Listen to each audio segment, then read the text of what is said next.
Pues vamos a dar ahora paso a la primera mesa redonda de este simposio Equivaria. Esta mesa redonda se titula Protección y cuidado de recursos naturales y sus productos, conservación y mejora ovino manchego. Va a intervenir en primer lugar entonces Roberto Gallego Soria, secretario ejecutivo de Agrama y licenciado en veterinaria, y nos va a hablar sobre raza y cría. Así que cuando quieras. Muchas gracias. Bueno, lo primero agradecer, Teresa, a que nos hayas invitado o que me hayas invitado a participar precisamente en esta mesa redonda. La verdad es que cuando hemos estado hablando los tres cómo teníamos que hacer precisamente la presentación, porque teníamos muchas dudas de cómo hacerlo y sobre todo porque digamos que la historia es una historia muy reciente, ¿no? Todo lo que está referido por el conocimiento al menos que nosotros tenemos está muy referido digamos, a una historia muy, muy reciente. Pero bueno, vamos a intentar contaros lo que sabemos, lo que de alguna forma creo que podemos aportar y a partir de ahí la disposición para tratar de saber mucho más de lo que sabemos. Bueno, pues yo me voy a centrar fundamentalmente en lo que es la oveja manchega y lo que ha sido sobre todo pues, el sistema de explotación. Evidentemente, por poner en lugar, lo primero es destacar simplemente tres datos concretos sobre la reseña histórica, ¿no? El ovino doméstico precisamente aparece o procede más bien de Mesopotamia, hace 11.000 años, es cuando se tienen los primeros cruzamientos que se producen a través del género Ovis aries, y sobre todo que están íntimamente relacionados precisamente con una especie silvestre de hoy en día que es el muflón, ¿no? Y por eso, bueno, he intentado, a ver si con esto más o menos sirve también como puntero, bueno, igual, está en la parte superior izquierda, pues lo que de alguna forma podría ser el origen precisamente del ovino actual, ¿no? Luego, después de todo esto, llegó la domesticación, que es un proceso clave precisamente dentro de lo que es el sector ovino en general, sobre todo porque son animales con unas características precisamente que les dan esa particularidad y que les permite precisamente ese poder estar a disposición, yo creo que de las personas, ¿no? de la mano de obra. Y ahí, bueno, suele coincidir aproximadamente con el Neolítico. Son fases en las cuales se produce sobre todo una sobreexplotación del ganado ovino, empieza a asentarse las poblaciones, empiezan a asentarse en diferentes sitios y ya empiezan precisamente a intentar domesticar a este tipo de animal, que por otra parte parece ser que resulta bastante sencillo. Pero el aprovechamiento que fundamentalmente tenía era fundamentalmente el textil, era aprovechar la lana. Evidentemente la carne, en aquel entonces no tanto la leche, pero sobre todo la carne sí tenía un sentido precisamente en el aprovechamiento diario, ¿no? en lo que era el sustento de todas estas poblaciones. Pero digamos que la parte comercial se supeditaba única y casi de forma exclusiva a la lana. Bueno, posteriormente se produce el salto a la ganadería ovina en España, pasaron muchos siglos y la verdad es que tiene un revulsivo sobre todo en el siglo XII y siglo XIII. Concretamente, la propietaria de la mayoría de los rebaños en aquel entonces era la corona, y instaura un sistema de aprovechamiento que es la transhumancia, donde permite que todos esos animales, a través de las tierras que están en posesión de la corona, puedan moverse a lo largo de todas sus posesiones, ¿no? Evidentemente intervienen también pues, la Iglesia, órdenes militares, la gente más pudiente de aquel entonces, la nobleza, y por aquellos años, en el siglo XIII, se instaura lo que se conoce como el honrado Concejo de la Mesta. Yo creo que es el principio de la estructuración precisamente en torno al sector ovino, porque aúna un gremio de cuidadores de ganado ovino. Y a partir de ahí, precisamente, y a través de esa vida trashumante, pues durante casi 5 siglos, se van asentando en diferentes territorios. Bueno, he traído simplemente como curiosidad, está a la derecha, bueno, no se ve muy bien, es el altar, un oratorio precisamente de campaña, que perteneció al honrado concejo de la Mesta y que es de la asociación, es de Agrama, que conseguimos precisamente después de muchos años y que había estado en diferentes pues salas de subasta y demás, pues conseguimos recuperarlo junto con algunos estandartes y algún otro material. Y bueno, pues lo tenemos en las dependencias de la asociación en Madrid. Y bueno, para nosotros desde luego es un orgullo poder conservar precisamente este altar, ¿no? Era donde se hacían precisamente las misas dentro de todos estos tránsitos de transhumancia que tenía el ganado. La Mesta pues dio a su fin a finales del siglo XVIII y a partir de ahí bueno, pues se constituyó lo que se denominó la Asociación General de Ganaderos del Reino. Esto de alguna forma lo que pretendía era poner en valor sobre todo ya un proceso de selección y sobre todo un proceso de difusión de todas estas hasta entonces razas que empezaban a colonizar los diferentes lugares. De hecho, simplemente también como curiosidad, pues en España, que es muy rica desde el punto de vista de la biodiversidad genética, hay más de 50 razas de ovino. Esto es un mapa, bueno, dentro de lo que es la península ibérica hay las distintas posiciones precisamente y en cada una de ellas existe una raza prácticamente, ¿no? En su mayoría son razas autóctonas, son razas locales, con las características propias de cada una de ellas, que pueden llegar a ser incluso muy distantes unas de otras, aunque existe cierto emparentamiento, como nosotros decimos. Antes lo comentaba precisamente porque ha salido a colación lo de la raza segureña, ¿no? Y bueno, efectivamente, pues la raza segureña, la raza talaverana, la alcarreña han tenido de alguna forma bastante contacto con la raza manchega. Pero sobre todo yo creo que la parte o el punto negativo es que en su mayoría razas autóctonas, 42 nombraba ahí, la mayoría están en peligro de extinción. Son razas amenazadas, que tienen en curso unos programas de conservación precisamente para preservar la desaparición de estas razas, a través de diferentes vías que bueno, no vienen al caso, pero bueno, que están fundamentadas en bancos de germoplasma, etcétera, etcétera. Pero claro, cuando hablamos de una raza autóctona tenemos que tener en cuenta una serie de particularidades. La primera, pues que están muy ligadas a un determinado terreno y a unas determinadas condiciones de esa geografía, ¿no? Pues en el caso, por ejemplo, de la manchega, con un clima continental, donde Castilla-La Mancha pues puede presumir de veranos muy cortos, o sea, muy calurosos y sobre todo muy secos. Y también en invierno pues con temperaturas muy bajas, ¿no? Todo eso le da una especial particularidad. También son capaces de aprovechar recursos que difícilmente, ya no digo otra especie, pero incluso otra raza sería capaz de aprovechar. Por lo tanto, pues eso también le confiere una característica especial a esta raza, ¿no?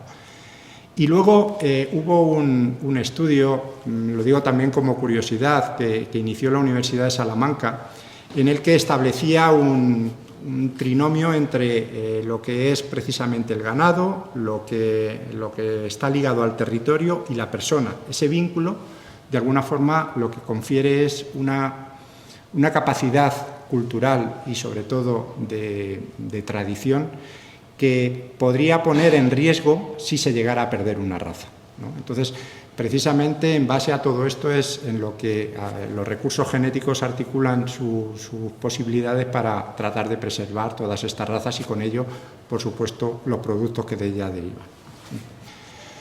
El concepto de raza como tal es muy reciente, o sea, hay que remontarnos a hace 2 siglos. Antes no se hablaba de razas. Es cierto que en el Quijote, como comentábamos antes, se habla de una raza en una determinada región que es muy característica, pero realmente no es una raza manchega. Lo que pasa es que sí, en este caso, pues se asocia precisamente a la región de la Mancha, ¿no? Pero el concepto de razas, insisto, fue muy posterior, hace aproximadamente 2 siglos. Bueno, pues en cuanto a la raza manchega, como tal, una vez que ya está reconocido, existen 2 variedades. Una variedad negra, que está amenazada, se corresponde con la foto superior. Hay aproximadamente unos 5 o 6 mil animales, y que nosotros tengamos censados en el libro genealógico. El resto, pues prácticamente esa población no controlada por parte de la asociación, pues puede estar en torno a otros 6 o 8 mil animales. Por lo tanto, la Unión Europea, la Comisión Europea la cataloga como de especial amenaza y por tanto de protección. Y luego está la variedad blanca, que es la más característica, que es la que, iba a decir, la que vemos muchas veces en diferentes tránsitos que podamos hacer por carretera, pero que cada vez se ve menos, precisamente por las dificultades que hay, sobre todo con temas de mano de obra y aprovechamiento precisamente de estos pastos, ¿no? Pero bueno, la variedad la variedad blanca ya tiene un censo mucho más importante, y como tal, pues la expansión que se produce de ella y los productos que vamos a conseguir de ella son de gran valor, ¿no? También cuando hablamos de raza manchega, a mí me gusta también ligarla a lo que es la región, a Castilla-La Mancha, que tiene una extensión bastante grande, pero sobre todo también que al cultivo prácticamente se dedica casi el 50% de la extensión. Y dentro de ese cultivo, en su mayoría es secano, estamos hablando de una tierra seca, por eso precisamente no cualquier animal tiene cabida en esta zona, ¿no? Y se distinguen 3 áreas que podríamos llamar ganaderas. Una, que sería la dehesa, que es más típica a lo mejor de la zona de Extremadura o incluso de Andalucía, pero está cerca de Talavera de la Reina y toda esa zona, es una zona dehesada. Luego hay otra que está más relacionada con lo que son los pastos de montaña, aquí por ejemplo en la zona de Alcaraz. Y luego la que es mayoritaria de aprovechamiento de ganado, que es precisamente el sistema cereal rastrojera, ¿no? que es el que yo creo que mayor vínculo tiene precisamente con esta raza. Todo el proceso de selección, como comentábamos antes, que es la principal actividad o la principal competencia que tiene la asociación, pues empezamos a trabajar hace 2 siglos, y todo iba referido sobre todo a cruzamiento, porque como comentábamos antes, el aprovechamiento fundamental era la lana, Eso permaneció durante prácticamente un siglo, y ya a principios del siglo XX es cuando empiezan a hacerse los primeros conatos de selección, propiamente dicho.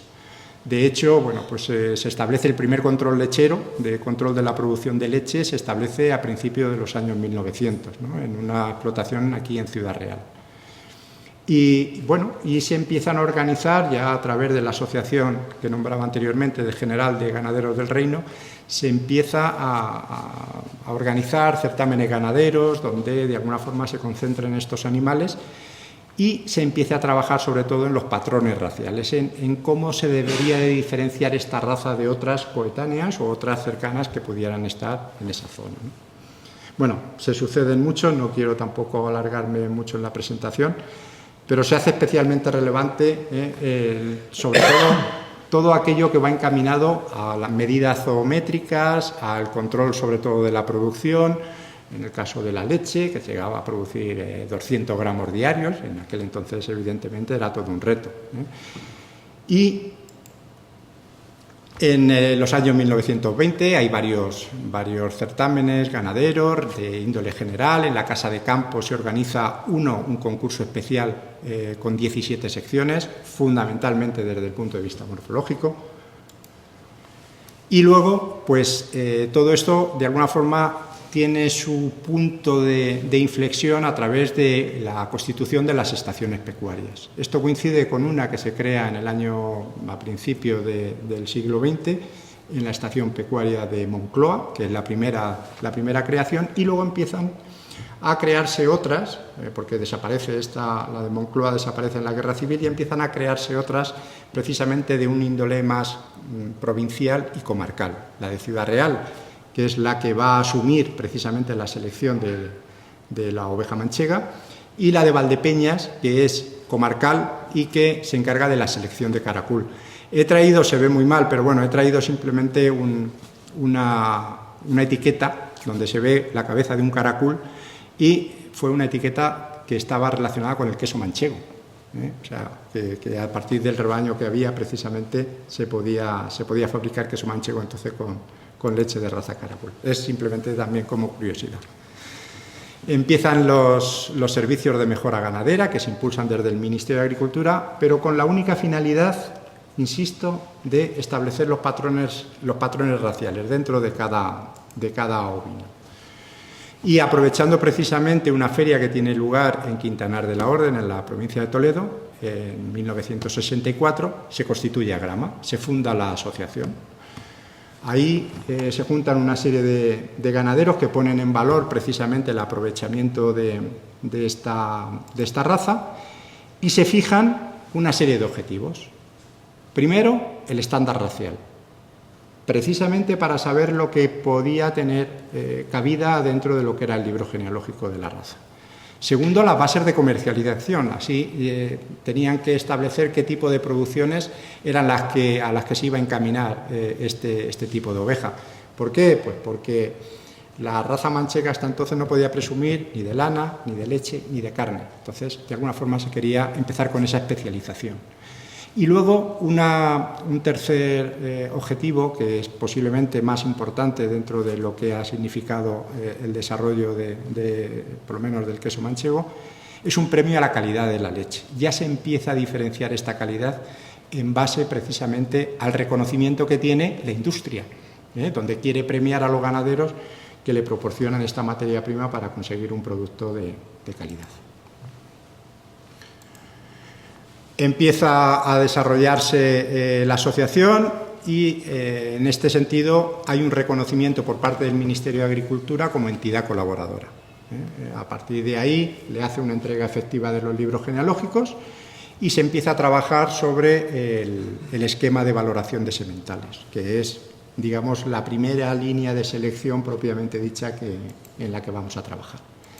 Todas estas tres etapas que he citado, bueno, la primera la acabo de citar y las dos que voy a citar a continuación, están supeditadas precisamente a la dirección bajo la presidencia de un ganadero, ¿no? Entonces, la anterior fue don José María del Águila, esta que yo he llamado evolución, que es un periodo de 10 años, está conferida a don Dionisio Moraleda, que era de Consuegra, de la provincia de Toledo, donde ya hay un reconocimiento oficial del Ministerio, ya no como entidad, sino precisamente como principal responsable para la gestión del libro genealógico, y comenzamos con el programa de selección.